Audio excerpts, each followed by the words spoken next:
Hello, and welcome back to Visiting Dugout. I'm Crystal O'Keefe. Today, I have a lovely friend of the pod on to discuss the Guardians. Please feel free to reintroduce yourself if we don't have old listeners. Yeah, great to be back on. It's a new season. Of course, I'm excited to watch baseball and talk Guardians. I haven't in a while, so great to be back on. And of course, our name is at the bottom. I run my own podcast, Believe in Guardians, where we talk everything Cleveland baseball. So great to be back on. Yeah, so much fun. So, what is new with the Guardians? Um, they say the more things change, the more things stay the same. So with this year, of course, the same thing as last year has been a rotation. And I think we're seeing that even this early in the season, the struggles of not really going after anybody. So to answer your question, what's new? Not much, honestly, because it's still more of the same. We did bring back Carlos Santana for the third time. So that's lovely because I'm a big Carlos Santana fan personally. But like I said, more of the same with the rotation issues that we're having. Decided not to bring back Matthew Boyd. We did re-sign Ben Lively, which was nice. He's going to be making our home opener. And last year he pitched much better at home, so hopefully that'll be the turn of some good fortunes for us. But after last night's start from our ace Tanner Bybee, once your ace has a lackluster start, that puts pressure on the rest of the rotation to kind of pick them up. And so far, that hasn't been the case. Yeah, absolutely. So, how would you rate what the Guardians did in the offseason? Honestly, I wasn't too pressed. I would have liked to bring back Matthew Boyd. Mhm. Um, I would have liked to make a run at the other couple pitchers as well. Just because our rotation is the glaring issue, and for so many years, Cleveland has been known as that quote unquote pitching factory, and even with our issues last year, we somehow still managed to make it to the championship series. But I think with all that they did and didn't do at the same time, I think their offseason, I would rate it maybe a 6 or a 7, honestly. Because we did bring back Nolan Jones, who, had a breakout year his first year in Colorado after we traded him. Had an injury riddled season last year, but I think, he's still so young enough and that he has a high enough ceiling that if he produces enough offense in this lineup, that could be a little bit of a boost. Plus some other people as well. But, yeah, honestly, I'd give it like a 6 or a 7, even despite the rotation issues that we're having. So, yeah, so with the rotation issues, and obviously both teams have been off to a rough start. The Guardians really just one better than the White Sox at this point. How are you feeling heading into the season? Optimistic, honestly. I tend to be more optimistic than anything personally. Um, I did see that the quote unquote experts they have us losing, having a losing season and having either the Royals or the Tigers win the division. So that much um, isn't great to see. But at the same time, I can understand because we go back to the rotation issues and how pitching is so important in baseball. And one of your young pitchers has been moved to the bullpen, and Triston McKenzie. You lose out onto some other couple veteran pitchers. So it really is a question mark. But to answer your question, pretty, I guess, optimistic. I don't know if we can capture lightning in a bottle again and make it to the championship series. Um, but at the same time, I thought that last year, and look what they did. So you just never know because baseball is such a weird sport and it's such a long season. I honestly find it so hard to predict anything in this game. But I don't know, it felt pretty good, and it's so early that even with the issues that they're having, you just never know what's gonna happen over the course of the season. And for so many years, the Guardians and the Indians have been a second half team, especially under Terry Francona. So getting off to a rough start really isn't anything new. So if I'm grateful to be back on the show in a couple months in June and July and August, ask me then, and then we'll see how the team is doing then. Yeah, of course. So you mentioned Tristan McKenzie heading to the bullpen. Do you feel like that was the right move? Because I know he's struggled a lot with his health more than anything, but just in general, is that a good move? Are you pro that? I I me personally, because I'm a bit biased because I'm a big Triston McKenzie fan. Yeah. Um, so I'd rather see him on the major league team than in the minors. And if he can work through his issues while being on the major league roster, then so be it. He did have a rough outing last night in relief of Tanner Bybee. But I think when it comes to a young pitcher's mentality, I think you should be willing to try anything. And so last year he struggled with confidence. You know, he had confidence issues. They sent him down, and he was in the minors the rest of the year after the spring. So you didn't really see him last year. And even then, you know, you did hear that, you know, he still had struggles with his command and his breaking ball. Coming into the spring, his velocity was a bit up, which is a good thing to see. Last night, I think I saw him get up to 95, which is a plus. Mhm. And you know, not every plan will work for everybody because everybody's so different. But when I think of a starter going to the bullpen, I think of Carlos Carrasco, who struggled very early on in his career and went through about 3 or 4 seasons of really struggling. And you know, really glad that they didn't give up on him because he moved to the bullpen after he had Tommy John surgery, missed a lot of time, and he came back and really was a productive starter for the rest of his career. And can that happen with Triston McKenzie? I don't know. I don't have the answer. But not to say that that would be a precedent, but there is evidence of people going to the bullpen and then kind of reinventing themselves and then coming back as a productive starter. So hopefully that can happen. And like I said, I'd rather see him at the major league level than the minor leagues because he is still such a young pitcher. And unfortunate that this injury happened, or else he'd be um, several times richer by now because we would have signed it to an extension. So it's very unfortunate that he suffered that injury. But yeah, if he can work his way, you know, change his mentality and work well out of the bullpen and then maybe come back as a starter, then so be it. Yeah, well, I mean, it's maybe a terrible example now since he's hurt, but Reynaldo Lopez is a great example of someone who had starter stuff, struggled, went to a relief position, and then came back and had an insane 2024 season in Atlanta. Yeah, and I mean, good segue because he pitched for Cleveland the year before out of the bullpen, and then he goes to Atlanta and he looks like an all star Yeah, as a starter. So, yeah, there is evidence that it can work. So, if it can it work for Tristan, we'll just have to wait and see. I hope it does because I know I'm not supposed to say it, but I just adore Triston McKenzie. I think he's fun to watch. He's got so much potential. So it's always Mm-hmm. disappointing when you see someone like that struggle. Yeah, and he's one of like he's really just like a good guy as well. Like Mhm. you hear about the things that he does off the field, and you hear him talk about baseball and his teammates and how his teammates talk about him. Like I said, I'm a Tristan McKenzie fan, so I'm biased, but yeah, I mean everybody loves him. What's not to love about Tristan McKenzie? Yeah, it's hard not to. So I know the experts are saying Royals and Tigers are going to lead, but do you have any different predictions for the American League Central race? Because this race turns into who gets hot at the right time is going to win it. Hmm. Yeah, I mean, if you ask, yeah, of course I'd like to see Cleveland win it, but I understand that you know the Tigers that made the postseason after I think 10 years last year. The Royals have a really good core, and even Minnesota. I wouldn't count out Minnesota as well. You know, with the pieces that they have. Um, I think it'll come down, honestly, right to the very end. And I think it'll just be who can stay the healthiest and what stars will kind of produce the most. You know, you have Bobby Witt, you have Jose Ramirez, etc. And then, of course, like I keep harping on, our rotation issues. Meanwhile, Kansas City doesn't have that problem. Mhm. So, you know, it'll really come down to who's the healthiest and who can produce the most. Yeah. So we'll take a very quick break to pay bills and then come back and get into the series. All right, welcome back. So for pitching, we've got Shane Smith and Ben Lively.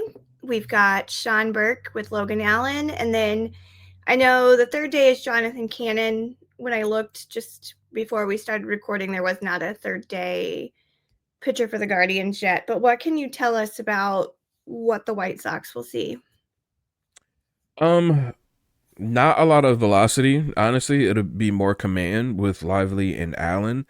And going back to confidence issues, Logan Allen, I mean, he spent some time in the minors as well after I don't want to say a hot start, but a really productive start to his career when he was a rookie, same year as Tanner Bybee. Um, he has some things to work through.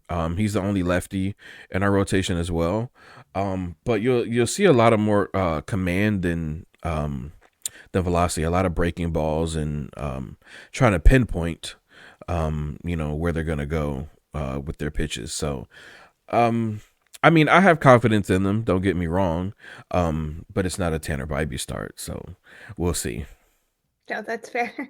Well, the White Sox started off super hot with their starting pitching and then have already fizzled once April hit. It was kind of like a Cinderella at midnight situation, unfortunately.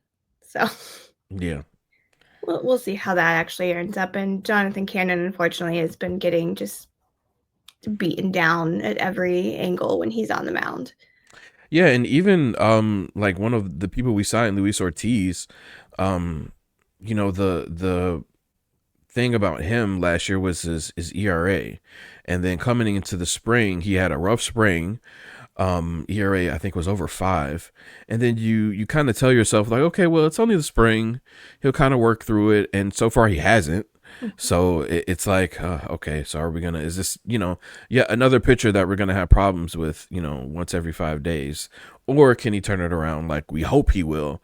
And then we even have another pitcher whose name eludes me right now, but he's coming off an injury. The same way kind of Matthew Boyd was last year, and so him and Shane Bieber, we hope to get back later in the season, but that's later in the season, so kind of have to wait on that. Yeah, well, the White Sox famously had 6 pitchers go down for Tommy John surgery Yeah. from the start of spring break to opening day. And we have Martin Perez, who, as we're recording today, will be pitching, and then a bunch of babies. Like, I hate to refer to grown men playing Major League Baseball as babies, but they're brand new. Yeah, I yeah, couldn't they're so young. It's find them. like, yeah, they're just unknown and young, especially to the rest of the league. If you're not paying attention to the White Sox, especially with they've been on hard times lately, so you can kind of understand. Oh, yeah, it's brutal being a White Sox fan right now. Yeah. So, on this Guardians team, who do you think could be the biggest threat to the White Sox? Oh, good question. I mean, are we talking outside of Jose Ramirez? Because I mean, that's just the easy answer. I mean, after, He could always be the answer. He's of always course, literally and figuratively going to be beating up on the White Sox. I guess that would be my question. I mean, I'm just glad that Gavin Sheets isn't with you guys anymore because he seems to be the most recent Cleveland killer, and Mhm. even then, he still did it. A couple last week. I forget what team he's with He's now. on Padres now. That's right. Yeah. We got swept by the Padres, and of course, like clockwork, he was a part of the reason why they won against us. He, like I said, he seems to be the newest Cleveland killer. But as far as the White Sox, I mean, I guess you have to go Jose Ramirez. I mean, it's such a easy answer. Um, and he seems to, other than Stephen Kwan, of course, Yeah. seems to be the only person in our lineup right now that is producing at a um, consistent level. So yeah, I guess I hate to give you that easy answer, but I guess I have to say Jose Ramirez. No, it can be an easy answer. I think everyone knows that, but Yeah, it's a question I always have to ask. So with that, what are the keys for the Guardians to win this series? pitching. I mean, literally, just stay on top of your command and try not to give up. A lot of runs early and multiple run innings, because that seems to be the issue so far this year. Once you give up a couple runs, it seems like the avalanche happens, especially last night. So keeping guys off base and throw for strikes, That seems to be the most important thing, especially when you have guys like Logan Allen and Ben Lively who aren't flamethrowers and kind of have to rely more on their command. And Luis Ortiz, who I mentioned earlier, who's having ERA problems and giving up a bunch of runs. Just throw for strikes, and hopefully the baseball gods and the umpires will reward you, and you keep guys off base. Especially, hate to say it, but especially the White Sox, because with the rebuild that you guys are going through, we want to take advantage of playing lower level teams, quote unquote. So I hate to say it, but It's okay. It is. yeah, I mean, you're in the same division too. It's okay. exactly. I get And it. and that's and that's the thing, because even the White Sox, as bad as they are, I mean, they know us, so it's not a stretch to. I mean, I hope they don't win the series, but it wouldn't be a stretch for them to win the series because you're a division opponent and you play them so many times a year, and you just get to know who they are and what their tendencies are. So hopefully, at least this first series, we can come out and get a win. So, with that, what are the fears that you have heading into this series? I mean, because neither team necessarily have super strong pitching outside of like your ace. So, what are your worries when you think about it? Honestly, Cleveland has a tendency to make unknown starters look like Cy Young Award winners.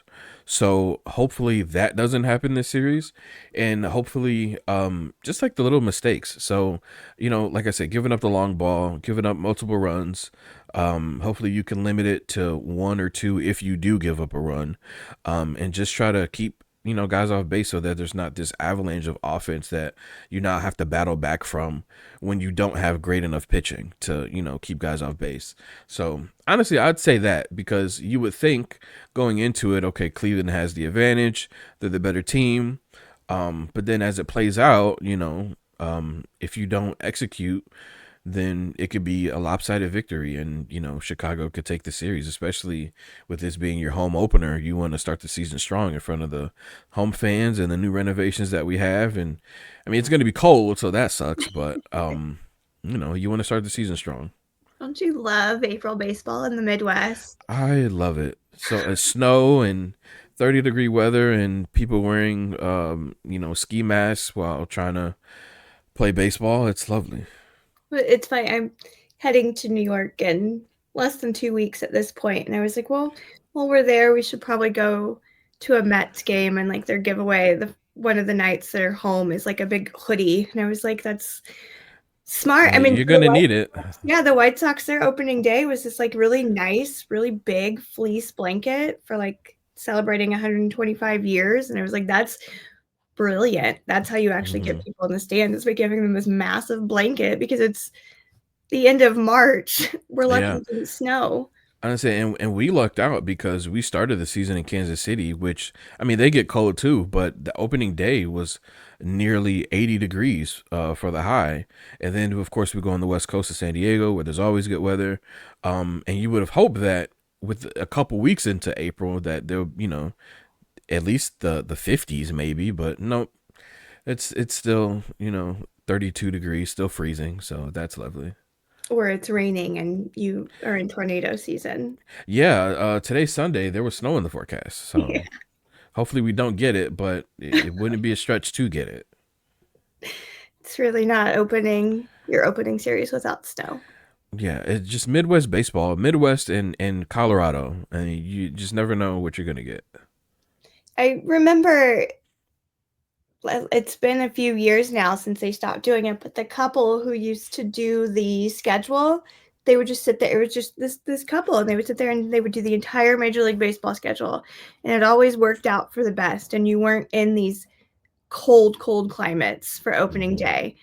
And then obviously they stopped doing that, and the schedule was just, it's stupid, and like nothing makes sense anymore. Like why you would put the Angels in Chicago for opening day. Yeah, that's weird. I feel like they should. I mean, it's not really like. I mean, there's worse things to worry about in baseball, but they really should kind of make like an effort to put like the cold weather teams either on the west or in the south to start the season. And even then, I could kind of get why that would be an issue, because I mean, if you play for Cleveland for 10 years, you don't want to open the season 10 years on the road. I feel like that would you know, that would suck. You'd have to wait a while just to make your home opener. But yeah, I feel like there should really be an effort to, accommodate the cold weather teams. Of course, I say that as a fan of a cold weather team, so I'm a Yeah. little bit biased. But I mean, we see what happens when you get snow baseball, which can look very pretty, but it isn't the best baseball to watch. So No, there were already White Sox attendance jokes firing for the second series. And I was like, or no, it wasn't even the second. No, maybe it was. I don't remember who they played, but still, they were like, oh my gosh, no one's seeing the White Sox play. And I was like, it is 1 p.m. It is a mhm. Monday. It is either the end of March or the 1st of April, whichever day it was. And it was like, who is going to go see a team that lost 121 games last season on 1 p.m. on a Monday in cold weather? Did you sell out your home opener? I don't think they sold it out, but there were a lot of people there. Yeah. I was actually pretty surprised. Yeah, I was gonna say because the home opener obviously even in cold weather tends to be a sellout. You get the highest crowds, and then like the next day it's like cut in half Yeah. because it's so cold. So I'm interested to see. Ours is Monday, so I'm interested to see what it looks like on Tuesday and Wednesday. What the crowds look like, especially midweek, because we know the most crowds are on the weekend. So like Mhm. you said, it's a Monday or Tuesday at 1 p.m. Interested Nobody to see how little people are going to be there. people are at work and it's Yeah, cold. Nobody's going to yeah. sit out in that weather and watch baseball. hmm I mean, I would, but I'm Yeah, I biased. mean, I would too. uh, still. So moving away from our teams, how are you feeling just about the season in general? I mean, where are you sitting with your hot takes Um, or your cold takes or anything really? I don't think I have any hot takes. As we mentioned before, previously when I was on here, we love baseball, so we pay attention to multiple teams. Um, just seeing the hot start that the Dodgers are off on, the mini home runs that the Yankees are hitting, living up to their Bronx Bombers name. Mm-hmm. Um, Angels got off to a good start. I mean, they've been rough the past couple of years, but they came into the Cleveland series 4-2, and today's the rubber match. Um, to see how poorly Atlanta has played. Yes. Um, to see Juan Soto in New York, I think they'll be very good. They managed to re-sign Pete Alonso, which is pretty good for their lineup. Good guy. Yeah. Um, so I think it's more of the same, honestly. I mean, people are going to predict, of course, Dodgers and Padres and Yankees and Mets and so forth, for the World Series. And like we said, we'll see how the AL Central plays out with the Tigers and the Royals. But um, even with them being a division opponent, I am interested to see how the Royals and the Tigers play out. Like I said, I'm being a fan of baseball. I'm happy for Tigers fans that they got to make it to the postseason last year. Um, of course, personally, I hope they don't have as good of a year this year, but it'll be interesting to see. I think it'll make for good baseball coming down the stretch. Um, yeah, and just overall, just excited for another year of baseball. It was a very long winter, and it's still cold out, so it still feels like winter. So yeah, I'm just happy that baseball's back. Yeah. And Terry Francona went to Cincinnati. So how about that? So I'm not upset, but I do feel like I don't know. Like I said, I'm not upset because he did have health issues. He stepped down. I don't think. I think the issue is that many of us Cleveland fans didn't expect him to come back and coach baseball, and so for them to come back after only a year away, and then go to Cincinnati, which isn't like a huge rival for Cleveland, but No. it is in state. So it's like, oh, okay, it almost be like if a coach for the Browns went to Cincinnati and coach the Bengals. Like, yeah, they're a division opponent, so it's a little bit different, but it's in state, so it's like, okay, I mean, I see. it's like if they were closer, like the Cubs and the White Sox. If Cincinnati and Cleveland were closer, I think it would be more of an issue. Yeah, and I also feel like if it wasn't Cincinnati, we probably wouldn't feel as strongly about it. Like if you went to Pittsburgh, I'd actually be happy because Yeah. Pittsburgh they've had their little run of success, but for the most part, since the '90s, hasn't been that great. And so I would be happy for them because they'd have a Hall of Fame manager, and hopefully could turn it around and see some success, especially with some of the young pieces that they have. I'd be happy. And not to say that I'm not happy for Cincinnati because they kind of fall into the same category. But like I said, it's an in-state team, and after only a year, after we thought that you weren't gonna come back, and then you do. But it's weird to see because he also has Brad Mills, who of course is his right hand man as his bench coach. So I was watching Cincinnati and Milwaukee 2 days ago, and of course they showed a shot inside the dugout, and it was just weird to see because for so many years that was Cleveland, Yeah. and so now he's in Cincinnati, and it's such a weird sight to see. I was just looking because I have not followed the Reds very closely. And on Friday, they just snapped a 35 inning scoreless Yeah. streak. Yikes. I Yeah, didn't pretty realize it rough. was that bad. And little bit of trivia. Cleveland. If you ask any Cleveland fan, we're not surprised because they hired our old hitting coach, who was not a fan favorite in Cleveland during his time here. And then I don't remember if he stepped down or got fired. I don't know. With the new regime coming in, but now he's in Cincinnati and they go on a 35 inning scoreless streak. So it's like, oh, of course you do. So Brutal. Brutal. yeah. Well, that is what I've got for you. Anything else before we end this recording? I don't think so. Just looking forward to a good series in the cold, and just some good baseball over the course of the season.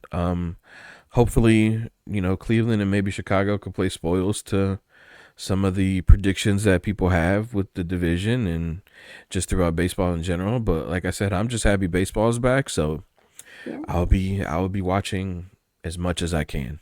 Well, happy home opener to you. I'm glad they're finally back in Cleveland, and Yeah, best of luck finally. in this series. Thank you. Same to you. Thanks. Bye. Bye.